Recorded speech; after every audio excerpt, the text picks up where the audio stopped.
Hola y bienvenidos. Hoy es 4 de febrero y bueno, vamos a sumergirnos en unas notas que nos han llegado sobre una figura realmente curiosa. Santa Verónica de Vinasco. Y digo que es curiosa porque a primera vista su nombre puede sonar a uno más del santoral, pero rascas un poco y te encuentras con una idea que la verdad choca con casi todo lo que esperamos de una vida ejemplar. Se la presenta como la encarnación de la santidad que no hace ruido. Y eso, fíjate, es lo que la convierte en un caso de estudio fascinante. Es que estamos acostumbrados a que las figuras históricas que recordamos, santas o no, sean personas que hicieron algo grande, visible. Fundaron órdenes, lideraron reformas, escribieron libros que, bueno, cambiaron el pensamiento, tuvieron experiencias místicas espectaculares.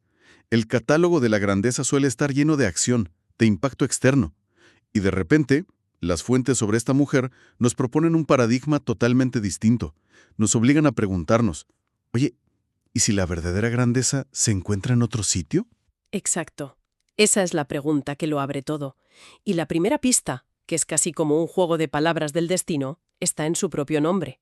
Las notas insisten mucho en esto. Verónica no es solo un nombre, es una descripción, proviene del latín veraicon. Imagen verdadera. Eso es. Es como si toda su vida estuviera predestinada a explorar una idea. ¿Qué significa ser un reflejo auténtico de algo? Vivir sin máscaras, sin artificios. Ahí empieza el misterio. Un misterio que no se resuelve con grandes gestas, sino, pues mirando con lupa la vida más ordinaria que podamos imaginar. Pues vamos a ello. Para entenderla, lo primero es situarnos. ¿Quién era esta mujer? Los datos que tenemos nos llevan a un pueblo llamado Vinasco, cerca de Milán, en el siglo XV. Pleno renacimiento, pero lejos de los grandes centros de poder. Totalmente. Nace en una familia campesina, muy humilde, y el primer dato que salta a la vista es que era analfabeta. Detengámonos un momento ahí, porque es crucial. Que fuera analfabeta no es un detalle biográfico menor, es la clave de todo. Le cierra la puerta a un tipo de desarrollo espiritual basado en el estudio, en la teología. En la lectura de los grandes maestros. Claro, su camino hacia lo profundo tuvo que ser otro. Uno basado exclusivamente en la experiencia directa, en la vida tal cual le venía. Y así fue. Entró en un monasterio agustino, pero no como monja de coro, que eran las que sabían leer y se dedicaban al rezo. No, entró como hermana lega. Como sirvienta, básicamente. Su lugar era la cocina, la huerta, la limpieza. Y es en esa rutina donde todo sucede. Las fuentes describen sus días: cocinar, fregar, obedecer encargos. Un día tras otro, durante años. Suena monótono, sinceramente, suena agotador y poco inspirador. Hombre, claro. Pero es justo ahí, en medio de esa repetición, donde los textos sitúan su gran descubrimiento. Hay una frase que lo resume todo, me encantó. Dice, su vida no cambió el curso de la historia, pero dejó que Dios cambiara el curso de su corazón. Es potentísima. El gran evento no fue externo, fue una revolución interior. Claro, pero la pregunta del millón es ¿cómo? O sea, ¿cómo se logra que fregar los platos no sea una simple tarea alienante, sino un lugar de encuentro con algo trascendente? Porque la idea de encontrar a Dios en lo cotidiano suena muy bien, es casi un eslogan espiritual. ¿Pero vivirlo? Vivirlo es otra cosa. Exacto. La rutina por naturaleza nos aplasta, nos adormece. Lo que sugieren estas notas es que Verónica encontró una manera de estar presente en esas tareas con una intención diferente. No las hacía para acabar cuanto antes, sino que convirtió el acto mismo de servir, de limpiar, de cocinar, en su forma de diálogo, en su oración. O sea, que la materia de su vida espiritual no era algo que hacía en sus ratos libres. No, ahí está. No había una división. No estaba la vida real por un lado y la vida espiritual por otro, como dos compartimentos estancos. Estaba todo unificado. Todo. Y me parece increíble pensar que esta mujer, sin libros y sin formación, llegara a una síntesis vital tan potente. Pero claro, y esto me parece uno de los puntos más honestos de las fuentes, este camino no fue un paseo idílico. Para nada. No era una especie de nirvana entre pucheros. En absoluto. Y menos mal que lo aclaran, porque si no, la historia sería inalcanzable, un cuento de hadas. Los textos son muy explícitos al describir lo que llaman su combate interior. Y los sentimientos que describen son tremendamente modernos. Sí. Hablan de dudas profundas, de sequedad espiritual, de sentir que no avanzaba en nada, que rezaba y solo encontraba silencio. Hablan de incomprensiones de sus propias hermanas de comunidad que a veces no entendían su forma de ser. Claro. Y para mí, lo más impactante es cómo describen su propia autopercepción. Dicen que a menudo se sentía pequeña, incapaz, y la palabra que usan es tremenda, invisible. Uf. El sentimiento de que tu vida no importa, de que tu trabajo, por más que te esfuerces, no lo ve nadie y no tiene ningún valor. ¿Quién no se ha sentido así alguna vez? Totalmente. En un mundo que nos grita constantemente que tenemos que ser visibles, que dejar huella, que tener impacto, ella estaba en el polo opuesto. Y justo ahí, en la aceptación de esa invisibilidad, es donde reside el núcleo de su enseñanza. Fíjate en la lógica. Cuando te sientes así, pequeño e impotente, la tentación es buscar una validación externa. Claro, Un milagro, una visión, una experiencia extraordinaria que te confirme que sí, que vas por buen camino, que eres especial. Ella no hizo eso. Las fuentes dicen algo mucho más sutil, y dicen que no huyó de su fragilidad, que ya es mucho decir. desde luego. En lugar de buscar una experiencia que la sacara de su pequeñez, se concentró en permanecer fiel cuando nadie miraba. Permanecer fiel. Es una expresión que da para mucho. ¿Fiel a qué exactamente? ¿A sus tareas? ¿A su oración, a pesar de no sentir nada? Fiel a su propósito, por pequeño que pareciera. Fiel a la decisión de amar en los pequeños gestos, aunque sintiera que no servían para nada. Y esto nos lleva a una de las frases más potentes de todo el material que tenemos. Es una redefinición total del éxito. A ver. Su santidad fue la constancia del amor, no el brillo del éxito. ¡Wow! Detengámonos un segundo en esto, porque va a contracorriente de toda nuestra cultura. Por completo. El éxito es visible, medible, se aplaude. El éxito son los resultados. La constancia del amor, en cambio, es un proceso. Es invisible. Es invisible, a menudo no genera resultados aparentes y nadie te da una medalla por ello. Lo que se propone aquí es una métrica de vida completamente diferente. Es radical, sí. Cambia por completo el objetivo. El objetivo no es llegar a ser alguien grande y reconocido, sino simplemente ser fiel en el momento presente, Con lo que tienes entre manos. por insignificante que parezca. Y lo fascinante es que esa actitud, esa invisibilidad buscada, con el tiempo, paradójicamente, empezó a hacerse visible. Pero de una forma muy particular. No es que de repente empezara a hacer milagros espectaculares. No, La gente a su alrededor, su comunidad, empezó a percibir un cambio, una cualidad en ella. Los textos hablan de tres cosas. Primero, una paz muy honda. No la ausencia de problemas, sino una serenidad que permanecía en medio de ellos. interesante. Segundo, una sabiduría sorprendente. Recordemos que era analfabeta, no podía citar a nadie.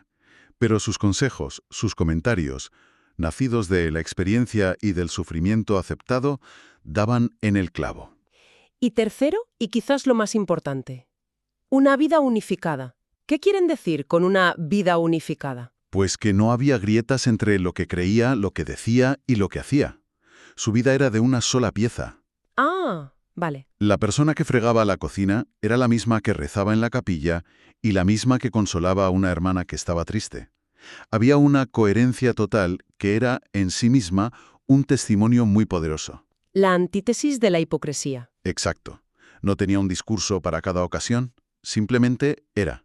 Y es por esa evidencia silenciosa, como la llaman, que la Iglesia acabó reconociendo su santidad. No por fundar nada. No, no por escribir nada, sino porque su propia vida se había convertido en un reflejo. Y aquí es donde todo encaja de golpe de forma casi poética con su nombre. Claro, toda esta vida de servicio oculto, de lucha interior, de fidelidad en lo pequeño, la había transformado en lo que su nombre decía, una vera icón. Una imagen verdadera.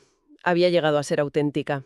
El círculo se cierra. Precioso, ¿verdad? Es una narrativa perfecta. Su biografía culmina con su muerte en 1497, pero el mensaje que deja es lo que de verdad perdura. Y nos interpela hoy. Desde luego. Totalmente. Porque, vale, esta es una historia del siglo XV, pero la conectas con el presente y es una bomba. Las notas lo hacen de forma muy directa. Hablan de ese sentimiento tan actual de ser uno más entre la multitud, Sí, de la angustia de la irrelevancia en la era de las redes sociales, del cansancio de intentar mejorar, ujú, de leer libros de autoayuda, de ponerse metas y sentir que no llegas, que no ves resultados claros. la famosa fatiga del yo. El agotamiento de tener que estar constantemente construyendo y proyectando una imagen de éxito, de felicidad. De mejora continua. Es una presión brutal. Pues bien, frente a esa fatiga, las fuentes ponen en boca de Verónica un mensaje de una sencillez desarmante. Imagínatela diciéndole a alguien que se siente así, pequeño y agotado. No hace falta que seas distinto, hace falta que seas fiel. Es liberador. Muchísimo. No te pide que te conviertas en otra persona, en una versión mejorada y espectacular de ti mismo. Te pide que seas fiel a quien ya eres y a la vida que ya tienes, aquí y ahora. Y esa idea es el corazón de todo. Hay otra frase en las notas que lo sintetiza de maravilla. La santidad no es una huida de lo que eres, sino una forma nueva de habitarlo. Una forma nueva de habitarlo. Eso es. No se trata de escapar de tu personalidad, con sus luces y sus sombras. No se trata de escapar de tu rutina, por aburrida que sea. Se trata de habitar todo eso de una manera diferente, ¿Con qué intención? con una intención de amor, de presencia, de fidelidad. Propone una aceptación radical de tu propia vida como el único campo de juego posible para encontrar sentido. Lo que nos lleva de vuelta a la pregunta que planteaba su nombre. Si Verónica es la imagen verdadera, la pregunta que su vida nos lanza no es tanto ¿qué grandes cosas tengo que hacer para ser valiosa? ¿No? Es una pregunta mucho más sutil, mucho más. La pregunta es ¿a quién, a qué estoy reflejando con mi manera de vivir? Claro. Mi forma de trabajar, de hablar con mi familia, de gestionar el estrés, de pasar mi tiempo libre. ¿De qué valores es un reflejo? ¿Refleja autenticidad, paciencia, amor? ¿O refleja ansiedad, competencia, apariencia? No pregunta por el qué. No. Pregunta por el cómo y el para quién. Y esa es una pregunta que no se responde con un gran logro, sino en los 1000 pequeños momentos de cada día. Entonces, recapitulando este análisis de Verónica de Vinasco, nos quedamos con una reivindicación potentísima de lo pequeño, de lo cotidiano. Sin duda. Es la historia de cómo la fidelidad en lo oculto, sin buscar aplausos ni resultados visibles, tiene un poder transformador inmenso, y de cómo una vida, sin hacer ruido, puede llegar a ser un reflejo auténtico, una verdadera imagen verdadera. Una vida que no se mide por su amplitud, sino por su profundidad. Para cerrar, las notas nos regalan una especie de memorándum final, una frase en latín que lo condensa todo y que, sirve como broche de oro. In nomine Domini. Verónica humilis et fidelis, docet nos imaginem Christi invita quotidiana servare. Su traducción sería: En el nombre del Señor, Verónica, humilde y fiel, nos enseña a custodiar la imagen de Cristo en la vida cotidiana. Me gusta esa palabra, custodiar. Proteger algo valioso en medio del ajetreo. sin duda. Y toda esta historia deja flotando en el aire una reflexión final para quien nos escucha. Vivimos obsesionados con los grandes cambios, con las metas a largo plazo, con transformar nuestras vidas. Y quizá nos estemos perdiendo lo esencial. ¿Es posible? La vida de Verónica invita a hacerse preguntas más silenciosas, pero quizá más decisivas. ¿Dónde está lo trascendente escondido en mi rutina de hoy? En esa tarea que no me apetece nada hacer. Exacto. ¿Qué pequeño acto de fidelidad, de constancia, se me está pidiendo ahora mismo, en esta conversación, en este trabajo, en esta dificultad? Y sobre todo, ¿qué parte de mi vida considero insignificante, repetitiva o invisible, y que es en realidad el lugar exacto donde se está jugando el verdadero sentido de todo? Quizás el tesoro no está al final de un largo viaje, sino aquí mismo, disfrazado de normalidad,